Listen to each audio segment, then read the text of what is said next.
Hi everyone, welcome back to my channel. Today I'm going to be reviewing a few books that I've been reading. I've been reading quite a lot this year. I did specifically set out to read more and I'm really impressed with how much reading I've done. I've really enjoyed some of the reading. Also some have been not so great and I'm going to share my views about some of those good ones and not so good ones for me today. So the first book that I'm going to review is Sarah Knight's You Do You, and the subtitle is How to Be Who You Are and Use What You've Got to Get What You Want. This is the book. This is one that I borrowed from the library, so the reason I'm reviewing it today is actually because I need to take it back. This is a follow-up to Sarah's other books. She's done a couple of other books about how to work out what's important to you in life and how to organise things, how to get your life in order. And this is specifically focusing on being authentic, which is something that's really important to me. So it kind of encourages you to tune into who you are and do the things that you want to do without being what she refers to as selfish. It is spelled the same way as selfish, but it's talking about being able to put yourself first whilst also respecting other people's needs as well. And I quite like that. It's a nice way of doing. Some of the suggestions that I've read in her previous books, she's kind of mentioned are how to not be a bitch. And actually, I feel like some of them are a little bit harsh, to be perfectly honest. So some of these things I really liked, actually. It encourages you to kind of tune into who you are. There's 4 sections. The first section is You Are Here, an orientation exercise, and that kind of tunes you into who you are and why your needs are important, and how to kind of focus on being yourself. And then it has the second section is the do's and don'ts. So these are the rules for breaking, as Sarah says. So that is that mentioning about being not being selfish, but reclaiming the word to put your own needs as a priority for you, and about doing your best and not being difficult. And then the third section is about wills and won'ts, and this is about expectations. The subtitle for this was Not So Great Expectations, and it's talking about your attitude to life. And then the fourth section is shoulds and shouldn'ts, and I received some counselling last year from the NHS, and my counsellor there referred to shoulds and oughts and musts and those kind of things as masturbatory words, because they're the sorts of things that's not necessarily a positive energy around. It's quite self-indulgent, but it's not particularly helpful. And so this section on shoulds and shouldn'ts, it kind of gets you to challenge some of those beliefs that you might hold about what you should be doing and what you shouldn't be doing, and whether that's actually helping you. So it was a really interesting book. It's quite light, it's quite easy to read. Just to kind of show you inside, you can see that, you know, it's quite easy to read, quite an accessible book. That particular page that I opened on actually has the selfish thing that I mentioned. So an example of good selfish might be making sure that you get 8 hours of sleep so that you can be bright-eyed and bushy-tailed for your family, whereas the bad selfish might be falling asleep on the couch and expecting your family to tiptoe around you for 8 hours. So yeah, it was quite a nice, easy, quick read.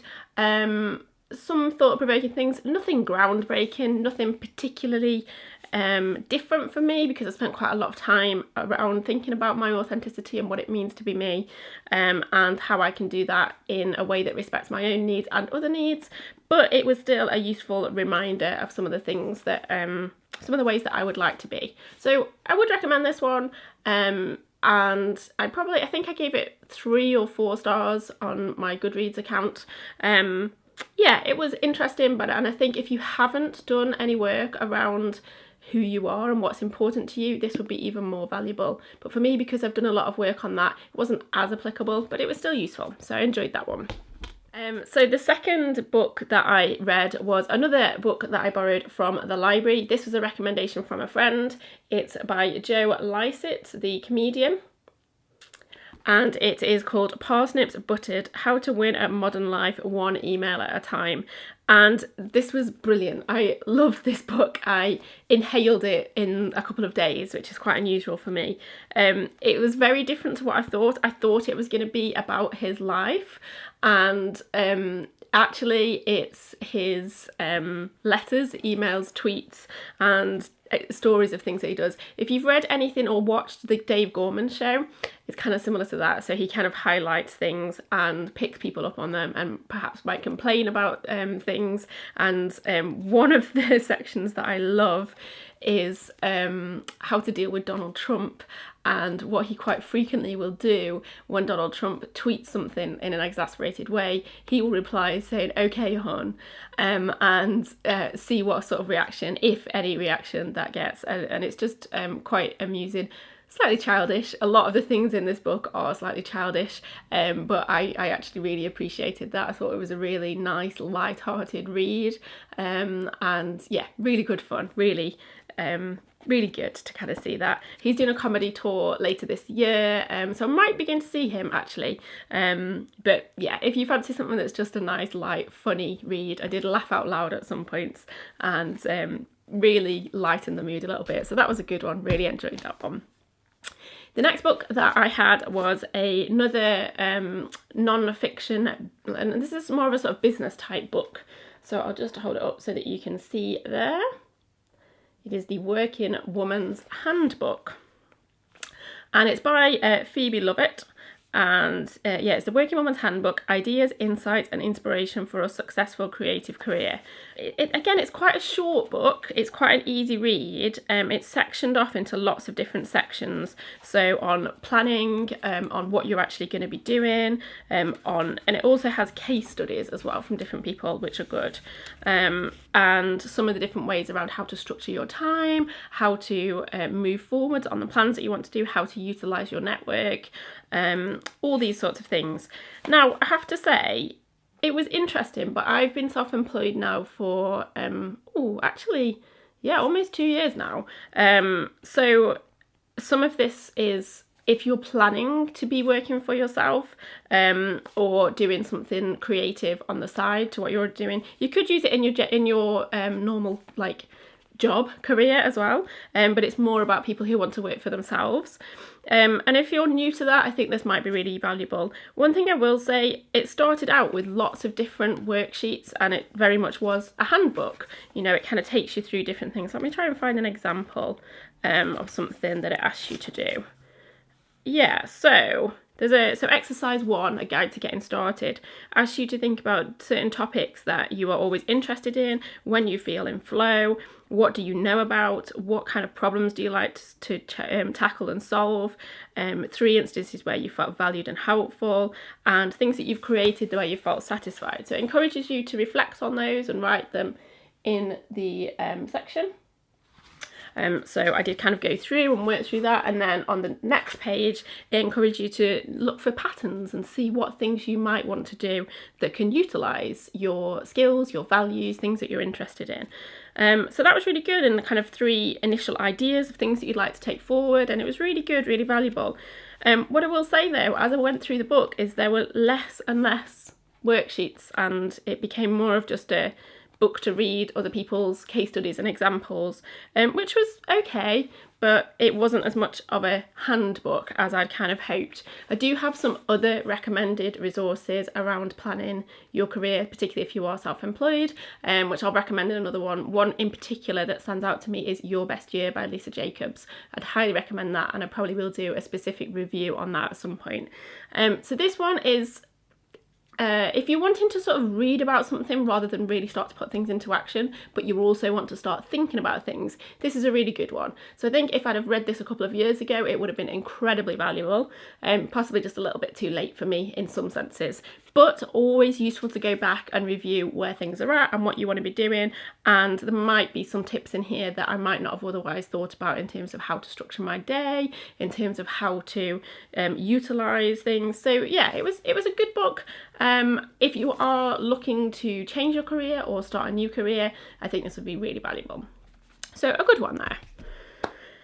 Next up, a not so good one. This is one that I actually didn't finish reading, unfortunately. So I was reading quite a lot of heavy non-fiction books, some of which I'm still in the process of reading, and this one was something that I was trying to read as I was going to sleep, so something a little bit lighter, and I was like, okay, I think I'd like something that is light and probably fiction. So I got this for Christmas. I did ask for this. It's by Sophie Kinsella, who is the author of the Shopaholic series. I used to love the Sophie Kinsella books. Really funny, really light, and good to read as a sort of when you're trying to relax. So yeah, this one's called My Not So Perfect Life. I read about half of it and then gave up on it. I just wasn't really enjoying it. It just seemed same old, same old. It was okay. It was very predictable. I guess a lot of these books are. And I think actually, to be honest, it's probably more my reading habits have changed. So I don't think I enjoy books like this as much as I used to. If you do enjoy light-hearted, sort of chick lit, I guess this would be classed as, you might enjoy this. Just for me, sadly, it's not really something that I particularly enjoyed reading, and I felt like I was reading it because I just wanted to get through it. So I gave up on it halfway through, which is very unusual for me, but it just wasn't something that I was really feeling. So a bit of a shame, that one, and I will be passing that on to somebody else who will hopefully enjoy it more than I did. Next, bit of a hefty one, and I definitely couldn't have read this in bed because it's so heavy. This is a hardback book. You can probably tell from the cover. It is The Crown. And for those of you who haven't watched The Crown on Netflix, this, as you can probably guess, is about the royal family, in particular the Queen. Queen Elizabeth II, I should say. And this book is the inside story. So the series on Netflix is not completely factual. A lot of it is, but some of it are stories made up around similar things that happened. And what ends up happening, and I certainly did this, is as people are watching, they are also checking things up on Wikipedia to find out what really happened, and which of the stories were embellished and which of the stories were true. I learned a lot from the programme that I just did not know about, and I didn't even realise how interesting I would find learning about the royal family, but I really did. So I picked this up. This is another book that I got from the library. Loving the public library at the moment, and it's really interesting. It is a sort of what you might call a coffee table book, I guess. It's very it has a lot. Oh, that's a very dark picture, which won't be helpful. Let's find a lighter picture in colour. Let's find some of the, yeah, here you go. So you can kind of see there that it does have a lot of images, a lot of photographs. Some of them are, as this one is, photographs of the royal family. Others of them are ones from the Crown. So you can see there in the top left, there's a picture of Peter Townsend. That's a photograph. And then in the bottom right, this picture here is taken from the filming of The Crown. So it kind of interdisperses some of the characters from the Crown, and also some of the kind of real photographs. So you can see here at the wedding, for example, and that obviously is taken from the Crown. And then there's also some photographs. What's really interesting is sometimes they have a scene from The Crown and then they compare it to the photograph. And it's incredible. The accuracy of some of the things that they covered in The Crown is amazing. What I found really interesting is, surprisingly, some of the things that I watched and I was shocked by are true, and some of the things that I watched that are actually fictional are things that you could believe were true, and weren't that astounding. So interestingly, I learned a lot about the royal family from this. It's quite a hefty book. Obviously a lot of it is pictures, but it's a good sort of 300 or so pages. It did take me a while to read it, and it's separated into each of the episodes, so it covers obviously it's in chronological order, but it covers the topics that were covered within each episode. I particularly enjoyed the one about the education, so the frustration of the Queen in not receiving the same education as other people, and how that might disadvantage her, and the section on that's really interesting. I enjoyed the episode on that as well. This does just cover series 1 of The Crown. There are 2 series of The Crown available on Netflix, and they will be filming the 3rd one later this year, I believe. So this is just series 1. I don't know if they're planning to do another one for series 2, but if so, I would definitely be reading it. And yeah, if you enjoyed The Crown, or if you are interested in learning more about the British royal family, then I think this is a really good book to pick up. Really enjoyed learning more about it. So yeah, great one, that one. I think I gave that a 4 or possibly even 5 stars. Really enjoyed reading that. Okay, next up, haven't got anything to hold because they were audiobooks. So I recently was chatting to a friend about reading. He reads a heck of a lot. He's always recommending great books to me.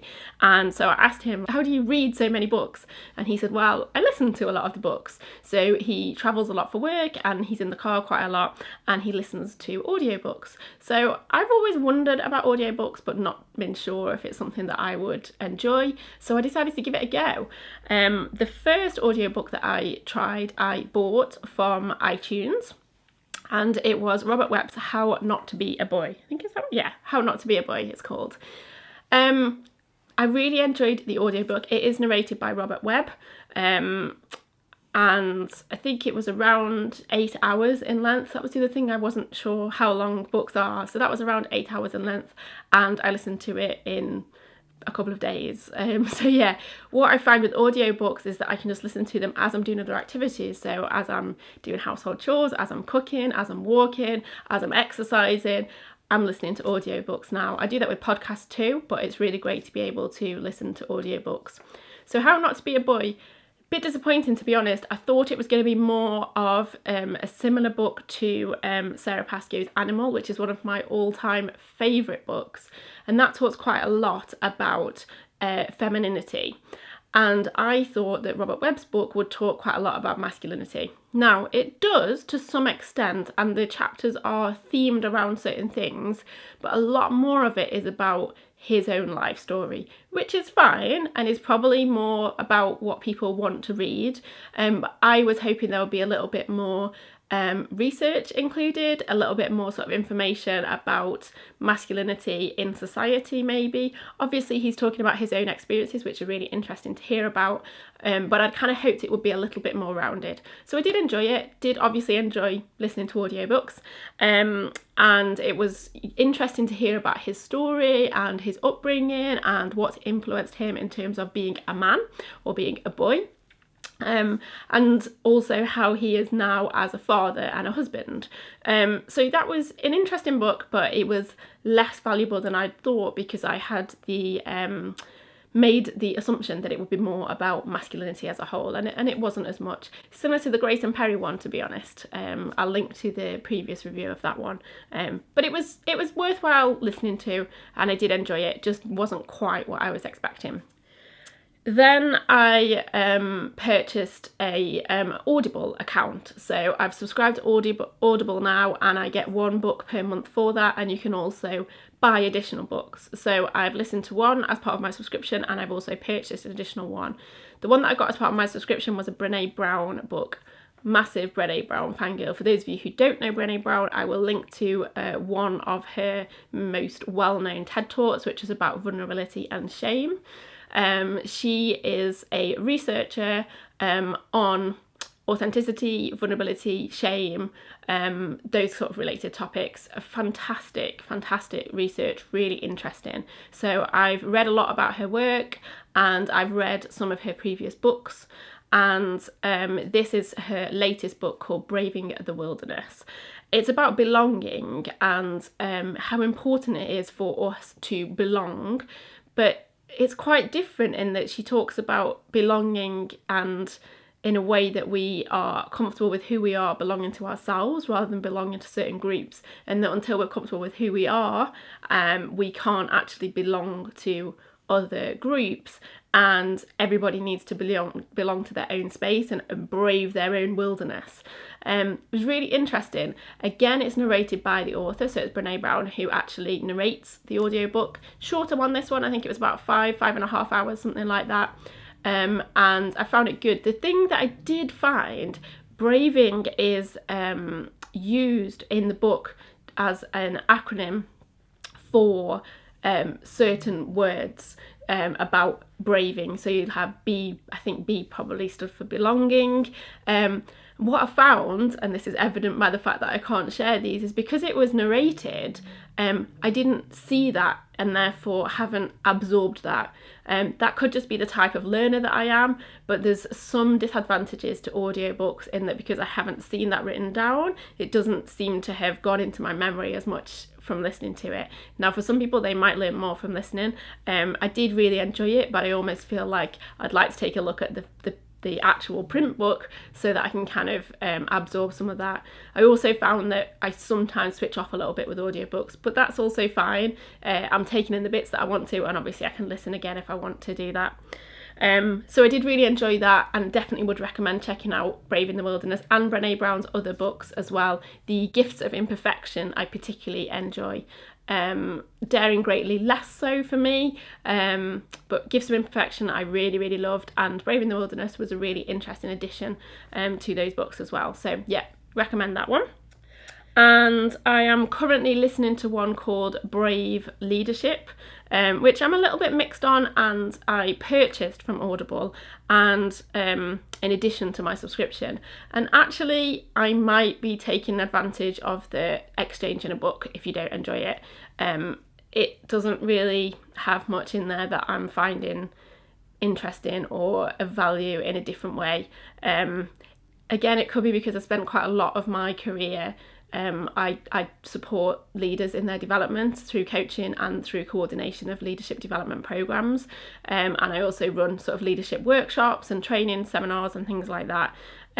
So maybe because I've spent so long immersed into that world, it's not really bringing much new to me, but normally when I read about leadership, there's lots that I take from it. I think hearing about different people's perspectives gives you something new.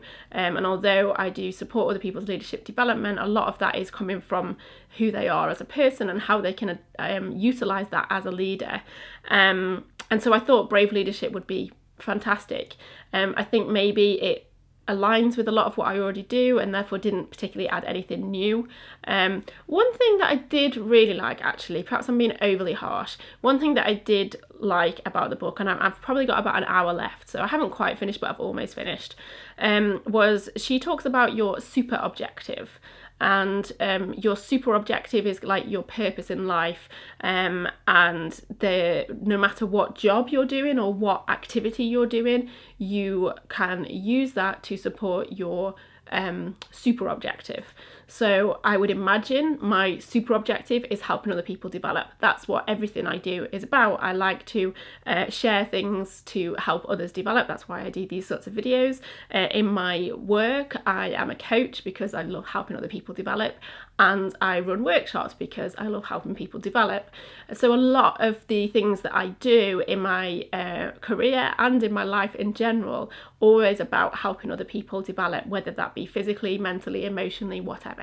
And you can apply that sort of super objective to a number of different things. I could be a personal trainer, I could be a nutritionist, all these different things around helping other people develop themselves. So that's for me, quite an easy example because it's something that's very pertinent to me. Your super objective is probably something very different, and the book talks about identifying what your super objective is and how you can use that knowledge to support you as you are going about your day-to-day work and your life in general. So I did quite like that. Not so much about the brave leadership that I was hoping, but the super objective point was good. And actually, to be fair, there are some kind of tips and advice about how being brutally honest, that makes it sound negative. I don't mean it in a negative way. I mean respectfully honest, actually can bring a lot of enhancement to relationships. So not playing things down when they're really important to you. not avoiding conflicts, those kind of things she does talk about, and that's something that I've learned over time has been incredibly beneficial in both my work life and my personal life as well. The family and friends that I'm able to be honest with, my relationships with them are enhanced and strengthened because I'm able to be respectful of my own needs and their needs too. And so it talks a little bit about that. So the more I talk about it, the more I think it's actually quite a good book. So we'll see. I'm reserving judgment on that so far. But if those sorts of things interest you, then it's Brave Leadership, and I will make sure to put the link below as well. And the final book that I read yesterday actually, and this is a physical book again, only arrived this week. I ordered this, so this is my own copy of this, and it is about bullet journaling. So it's how to bullet plan. Yes, I know that looks like how to buffet plan. There are a couple of people or more who have pointed out this. So maybe not the best choice of typeface for the cover of the book. That aside, it's how to bullet plan, a practical guide. Everything you need to know about journaling with bullet points, and it's by Rachel Wilkerson Miller. Now this is a great book. Like I said, I read it yesterday. I'm not necessarily a quick reader, but I read this in a day, and it's because it is predominantly examples of layouts for your bullet journal. So for example, you can see here there is a little bit of information on this about how you might use it, and then an example on this side. There's loads of really interesting layouts. So you might want to have 6 months per page, a little bit of text about why you might want to do that and how you might do it, and then an example. So it's a really, really quick read. It's really helpful. I've been bullet journaling for over 2 years now, since, well, probably is around 2 years. I think it was about February, March 2016 I started bullet journaling. So there wasn't a lot that was new to me because I've been bullet journaling myself, and I also follow other bullet journal and part of groups and things. So I see lots of these ideas and I often try them out. The thing I love about bullet journaling is how flexible it is. So I can try new things out. If they don't work, I don't use them again the following day or the following week, following month, whatever it is. So it's really flexible. The thing that I took from this, which I haven't really been doing in my bullet journal until yesterday, prompted by this, is journaling itself. So I tend to use my bullet journal as my to-do list. I don't tend to do much sort of writing in it and journaling. I do have a spread which records things that I'm grateful for, things that I've learned, that kind of thing, on a monthly basis. But I do my actual journaling in a different book that I keep in my bedside table, about my day and what happened with my day. Now, what this has encouraged me to do is to, when I feel like just exploring something in my mind, I can do it in my bullet journal. And I think previously I'd been setting up different books to do different tasks. I'm definitely going to start using my bullet journal more and see how that works. So I really like this book because the focus is very much on the ethos of bullet journaling, i.e. try things out. If they work for you, use them. If they don't work for you, don't. And I really like how light this is. It's not saying you should definitely do it a certain way. Even the techniques that she uses, she will say how she's used them, but she will say this might not work for you. And I really like that. It's quite empowering that you can make it your own. There are examples in here of how people make them prettier with washi tape and colours. And let me see if I can find an example of a more colourful spread. They're largely actually quite practical, these ones. So this one maybe, I guess. This is a sleep tracker, and you can see how she's used colour to colour in how much sleep you get. There are better examples. This one has some washi tape and highlights and things like that, although they are predominantly quite practical in the same way that I use them. But there are some more colourful ones, but it also emphasises the fact that you don't need to do that if you don't want to. There's also a section at the back of different colours if you do want to use colours, and examples of dividers as well. Oops.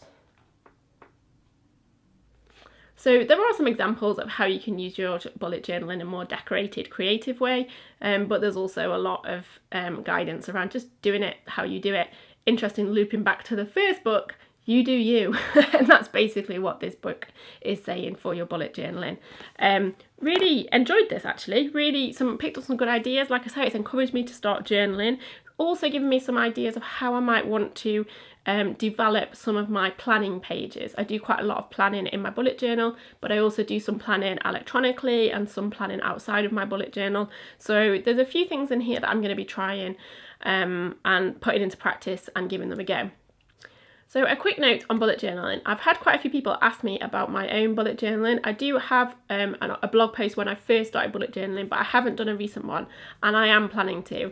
I've also been testing out different planners to see what works from them and then bring them into my bullet journal if that's something that I find useful. And also just to test out, is bullet journaling still the right thing for me, or do I want to use a specific planner that works for my needs and takes less setup?